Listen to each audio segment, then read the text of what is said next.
Welcome to the biology junction. और आज हम लोग कार्बन और उसके कंपाउंड का सेकंड पार्ट देखेंगे और इसमें हम लोग कार्बन के कुछ कंपाउंड्स की स्टडी करेंगे। तो पहला कंपाउंड है इथेनॉल। इसके अलावा हम लोग इथेनोइक एसिड और सोप के बारे में पढ़ेंगे। तो इथेनॉल, जैसा कि नाम बता रहा, ethanol is a two carbon compound. अगर इसका फॉर्मूला देखिए तो वो है C2H5OH। ये आप देखिएगा नॉमेनक्लेचर जैसे हमने किया था वैसे ही होगा। इथ है क्योंकि दो कार्बन का है, ये इथेन है या एल्केन है क्योंकि CN C2H2 इंटू 2 यानी 4 + 2 6 हाइड्रोजन होना चाहिए। तो यहाँ 5 हाइड्रोजन है और एक हाइड्रोजन को रिप्लेस करके अल्कोहल ग्रुप है। तो ये जो है इसीलिए इथेन और ई हटा के ऑल ग्रुप लग गया है क्योंकि ऑल जो है वो वॉवल से शुरू हो रहा है। तो इथेनॉल ये इसका फॉर्मूला है। अगर हम इसको बनाएं तो ये कुछ ऐसे होगा, दो कार्बन एक अल्कोहल यहाँ और कार्बन की सारी वैलेंसी हाइड्रोजन से फुलफिल हो जाएगी। इसको अगर हम रूम टेम्परेचर पे देखें तो ये जो है लिक्विड होता है। इसका मेल्टिंग पॉइंट 156 केल्विन और बॉइलिंग पॉइंट 351 केल्विन होता है। अगर हम इसको रूम टेम्परेचर पे देखें तो ये रूम टेम्परेचर पे लिक्विड स्टेज में पाया जाता है। इसके रिएक्शंस अगर हम देखें तो इथेनॉल जो है वो बहुत अच्छा सॉल्वेंट है। तो ये जनरली जो है वो चीज़ों को घोलने में यूज़ किया जाता है। ये ऑर्गेनिक सॉल्वेंट है। लेकिन इसको अगर सोडियम से रिएक्शन कराया जाए तो इथेनॉल सोडियम से मिलके सोडियम का इथेनोएट बना लेता है यानी कि सॉल्ट बना देता है। तो ये हो जाता है C2H5ONA, सोडियम इथेनोएट ये बना लेता है। इसके अलावा ये हाइड्रोजन गैस जो है वो निकाल देता है प्लस हाइड्रोजन गैस। तो ये दो, ये 2 मॉलिक्यूल हो जाएगा, ये भी 2 और ये भी 2। तो ये सोडियम इथेनेट बनाएगा और हाइड्रोजन गैस निकालेगा। आपको याद होगा तो हमने मेटल्स में भी ये रिएक्शंस पढ़े थे। नेक्स्ट जो है, अगर इथेनॉल को हॉट कंसंट्रेटेड H2SO4 के साथ रिएक्ट किया जाए तो क्या होता है, तो इथेनॉल जो है वो वाटर अपने आप में से निकाल देता है। तो ये OH और प्लस यहां से एक H निकल जाएगा। तो देखिए C2 और H5 का एक H और निकल जाएगा तो C2H4 प्लस H2O हो जाएगा। ये क्या है, ये है इथीन। ये जो है एल्कीन है। फॉर्मूला इसका देखें तो C डबल बॉन्ड C और H, ये दो H आ जाएगा यानी ये क्या है, अनसैचुरेटेड हाइड्रोकार्बन है। तो saturated ethanol in the presence of hot concentrated H2SO4 ये एल्कीन में बदल जाता है।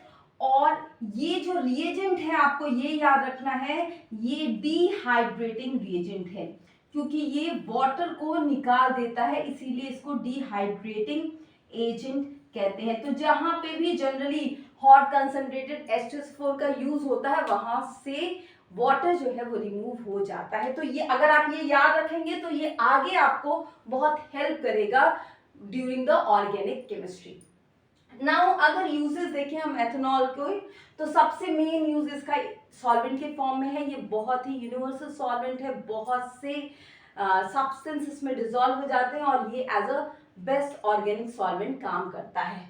इसके अलावा कुछ परसेंटेज में मींस डाइल्यूटेड इथेनॉल ये लिकर के फॉर्म में यूज किया जाता है फॉर कंजप्शन, जबकि ये हेल्थ के लिए अच्छा नहीं है, फिर भी ये प्रैक्टिस में बहुत ही कॉमन है एज अ लिकर।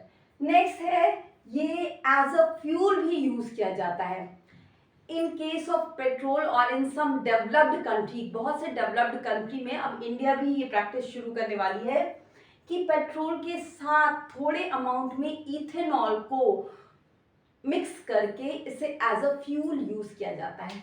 यहाँ पे जो इथेनॉल यूज किया जाता है वो कई बार आपके केमिकली नहीं सिंथेसाइज किया जाता है बल्कि बायोलॉजिकल मटेरियल से सिंथेसाइज किया जाता है। फॉर एग्जांपल जो है शुगर कैन के मोलासिस से, जो शुगर कैन का जो जूस निकालने के बाद यानी जो शुगर कंटेंट होता है जिससे शुगर बनता है उसको निकालने के बाद जो मोलासेस बच जाते हैं उनसे इथेनॉल प्रोडक्शन का काम किया जाता है। तो ऐसे इथेनॉल को बायो इथेनॉल कहते हैं। ये बहुत क्लीन होता है, नेचुरल होता है, तो ये जब एज अ फ्यूल यूज होता है तो बहुत कम अमाउंट में पोल्यूशन कॉज करता है। So that is the uses of a ethanol.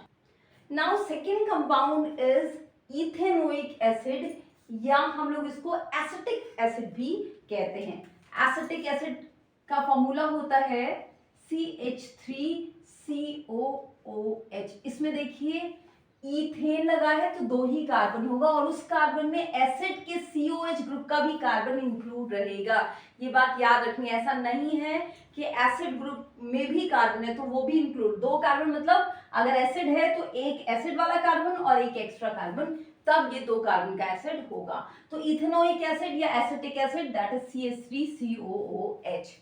इसमें एसिड फंक्शनल ग्रुप होता है और 5 to 8% एसिटिक एसिड या इथेनोइक एसिड को हम सब यूज करते हैं, वो उसको कहते हैं विनेगर। विनेगर ये डाइल्यूटेड एसिटिक एसिड है। डाइल्यूशन का मतलब होता है जब उसमें पानी ऐड किया जाए। तो कितने परसेंट इसमें इथेनोइक एसिड है? ये 5 to 8% है और बाकी अमाउंट वाटर का है। अगर इसके मेल्टिंग पॉइंट और बॉइलिंग पॉइंट को देखें तो इसका मेल्टिंग पॉइंट काफी हाई होता है 290 डिग्री केल्विन और बॉइलिंग पॉइंट 391 डिग्री केल्विन होता है। इसलिए ये रूम टेम्परेचर पे जनरली क्रिस्टलाइज हो जाता है, यानी कि ये सॉलिड फॉर्म में चेंज होने लगता है। इसलिए इसको ग्लासियल एसिटिक एसिड भी कहते हैं। तो ग्लासियल एसिटिक एसिड जो है इसके सॉलिडिफिकेशन की वजह से कहा जाता है कि इसका MP जो मेल्टिंग पॉइंट होता है हाई होता है, तो रूम टेम्परेचर पे ये ठंडा होता है और ये क्रिस्टलाइज होना शुरू कर देता है। नाउ ये ऑर्गेनिक एसिड है। कार्बन के कंपाउंड जनरली कुछ को छोड़ के, जिसमें कार्बोनेट, बाइकार्बोनेट, कार्बाइड, इन सब को छोड़ के बाकी सब को एक साइंस की अलग ब्रांच में पढ़ते हैं जिसको ऑर्गेनिक केमिस्ट्री कहते हैं। तो इसमें जो एसिड्स आते हैं उनको ऑर्गेनिक एसिड कहते हैं या कार्बोक्सिलिक एसिड कहते हैं। एक और एसिड हम लोग ने पढ़ा था, वो था मिनरल एसिड। हमने पढ़ा था कि HCl, H2SO4, ये सब हम लोगों ने देखा था। तो ये सब मिनरल एसिड्स हैं। मिनरल एसिड्स कंप्लीटली आयनाइज हो जाते हैं, यानी जब भी ये टूटेंगे तो सारा H आयन H+ में और बाकी माइनस में कन्वर्ट हो जाएगा। लेकिन ऑर्गेनिक एसिड इनसे वीक एसिड होते हैं क्योंकि ये कंप्लीटली आयनाइज नहीं होते। तो अगर हम एसिडिक प्रॉपर्टी देखें तो मिनरल एसिड्स ये सबसे ज्यादा एसिडिक होंगे, उसके बाद आती हैं ऑर्गेनिक एसिड। ऑर्गेनिक एसिड ये भी एसिडिक ही होती है, लेकिन इनकी एसिडिटी क्या होती है, ये मिनरल एसिड से कम होती है। रीजन क्या है? क्योंकि ये कंप्लीटली आयनाइज नहीं होते। आगे के क्लास में आप एक और एसिड देखेंगे जब हम लोग जो है वो बेंजीन के कंपाउंड्स पढ़ेंगे, तब उसके बारे में हम बात करेंगे। नाउ अब हम इसके रिएक्शंस देख लें। तो एसिटिक एसिड या इथेनोइक एसिड जब अल्कोहल से रिएक्ट करता है, यानी जब एसिड और अल्कोहल का रिएक्शन होता है तो एक स्वीट सी स्मेल वाला कंपाउंड बनता है जिसको कहते हैं ईस्टर। ईस्टर बनने का प्रोसेस ईस्टरिफिकेशन कहलाता है। तो ये प्रोसेस क्या होगा? ईस्टरिफिकेशन। ईस्टरिफिकेशन में एसिड और अल्कोहल मिलकर ईस्टर बनाते हैं। होता क्या है, इसमें एसिड का OH और अल्कोहल का H, याद रखिएगा अल्कोहल का OH फंक्शनल ग्रुप है लेकिन ईस्टरिफिकेशन में केवल H आता है अल्कोहल से। तो ये इसका H और एसिड का OH ये रिमूव हो जाता है एज अ वाटर, तो जो बचा वही ईस्टर है। तो क्या बचा? CH3C, ये है डबल बॉन्ड OC2H5, ये है ईस्टर ग्रुप। COO ये ईस्टर ग्रुप है और ये जो बना दैट इज ईस्टर। इसमें ये कंपाउंड और ये चेंज हो सकता है तो अलग अलग ईस्टर बन जाएंगे। इसकी जो स्मेल होती है वो स्वीट होती है, स्वीट स्मेल होती है, इसीलिए इसको यूज करते हैं परफ्यूम्स बनाने में या फ्लेवरिंग एजेंट के फॉर्म में जहां पे फ्लावर वगैरह की स्मेल देनी होती है। सो ये रिएक्शन है जब एसिड और अल्कोहल मिलते हैं। इस ईस्टर को अगर फर्दर आप बेस से रिएक्ट करा दे, यानी NaOH से आप इस ईस्टर को रिएक्ट करा दे तो CH3COO Na बन जाएगा और इसके साथ साथ देखिए CH3COO Na बन जाएगा और अल्कोहल वापस से रिकवर हो जाएगा। तो अल्कोहल यहां वापस आ गया और एसिड का सोडियम सॉल्ट बन गया, यानी सोडियम इथेनोइड बन गया एंड अल्कोहल वापस से मिल जाता है। सो एस्टेरिफिकेशन के प्रोसेस से एसिड और अल्कोहल मिलके ईस्टर बनाते हैं। ईस्टर अगर बेस से रिएक्ट करता है तो वापस से अल्कोहल रिकवर हो जाता है। एसिड का अगर बेस से रिएक्शन कराया जाए तो सेम रिएक्शन होता है, सोडियम इथेनोइड बन जाता है यानी CH3COO Na बन जाता है और वाटर जो है वो निकल जाता है। तो ये simple acid and base reaction होता है जिसमें सॉल्ट बन जाता है CH3COO और वाटर अलग हो जाता है। जैसा कि हमने पहले पढ़ा था कि जब एसिड और ये बेस मिलते हैं तो सॉल्ट प्लस वाटर बनता है। एक और रिएक्शन है जिसमें इथेनोइक एसिड का सोडियम कार्बोनेट से रिएक्शन होता है। इस केस में भी सोडियम का सॉल्ट बनता है यानी कि CH3COO Na बनता है। इसके अलावा कार्बन डाइऑक्साइड गैस निकलती है और वाटर रिमूव हो जाता है। सेम रिएक्शन जो है वो बाइकार्बोनेट के साथ भी होता है। यहाँ पे ये नंबर 2 हो जाते हैं और ये सिंगल, तो यहाँ पे भी CH3COO Na plus water plus carbon dioxide gas निकलेगी। तो ये जो रिएक्शन है ये सेम है, इसमें भी केवल ये कार्बोनेट से कार्बन डाइऑक्साइड भी अलग हो रहा है और फिर ये सोडियम का सॉल्ट बन जा रहा है और ये वाटर अलग हो जा रहा है। तो ये सारे रिएक्शन है एसिड के। अब ये जो बना दिस वन जिसमें कि सोडियम का सॉल्ट बन रहा था, एक्चुअल में जो लॉन्ग चेन सोडियम सॉल्ट होते हैं जो यहां बनते हैं इनको कहते हैं सोप। और जब ईस्टर बेस से रिएक्ट करता है तो सोप बनता है और इस प्रोसेस को कहते हैं सोपैनिफिकेशन। तो ये प्रोसेस है सोपैनिफिकेशन। सोप जो है वो माइल्ड रिएजेंट है जो क्लीनिंग के काम आता है। तो नाउ हम लोग नेक्स्ट पढ़ेंगे soap and a detergent. Now third compound is soap, जो आपने देखा कि जब ईस्टर्स जो है वो बेस से रिएक्ट करते हैं तो सोप बनता है। सोप एक्चुअल में सोडियम या पोटेशियम सॉल्ट होते हैं long chain of carboxylic acid, यानी कार्बोक्सिलिक एसिड होगा और इसमें जो R ग्रुप होगा, यानी जैसे कि एसिटिक एसिड में वो CH3 था तो वो सिंपल कार्बन का नहीं होगा, लॉन्ग चेन होगा। ये 8 हो सकता है, ये 10 हो सकता है, मींस लॉन्ग कार्बन चेन का जो कार्बोक्सिलिक एसिड होता है उसके सोडियम या पोटेशियम सॉल्ट को हम सोप कहते हैं। अब ये जो सोप है इसकी खास बात क्या होती है कि इसके पास दोनों एंड होते हैं। जो इसका R ग्रुप होता है ये हाइड्रोफोबिक होता है, जबकि जो कार्बोक्सिलिक एंड होता है वो हाइड्रोफिलिक होता है। तो ये एम्फोटेरिक होता है, यानी ये हाइड्रोफिलिक भी होता है और हाइड्रोफोबिक दोनों एंड होता है। तो अगर मैं इसका स्ट्रक्चर बनाऊं तो कुछ ऐसा स्ट्रक्चर है, मान लीजिए तो ये जो है हाइड्रोफोबिक एंड है और ये हाइड्रोफिलिक एंड है। अब ये कैसे हेल्प करता है इसकी, तो जब हम डर्ट वगैरह साफ करते हैं तो डर्ट या धूल जो होती है वो जनरली ऑयल कंटेन करती है, यानी वो हाइड्रोफोबिक नेचर की होती है। तो डर्ट है, मान लीजिए ये आपका कपड़ा है और इस पे ये डर्ट लगी हुई है, तो ये डर्ट हाइड्रोफोबिक है जो कपड़े से चिपकी हुई है। अब जब आप पानी से धुलते हैं तो पानी हाइड्रोफिलिक है जिसमें ये डिजोल्व नहीं होता। अब डिजोल्व नहीं होगा तो आप कितना भी इसको पानी से धुल लेंगे ये पानी में आएगा ही नहीं, और जब आएगा नहीं तो आप जितना भी ड्रेन करेंगे वो कपड़े से चिपका ही रहेगा, यानी कि वो डर्ट जाएगी नहीं।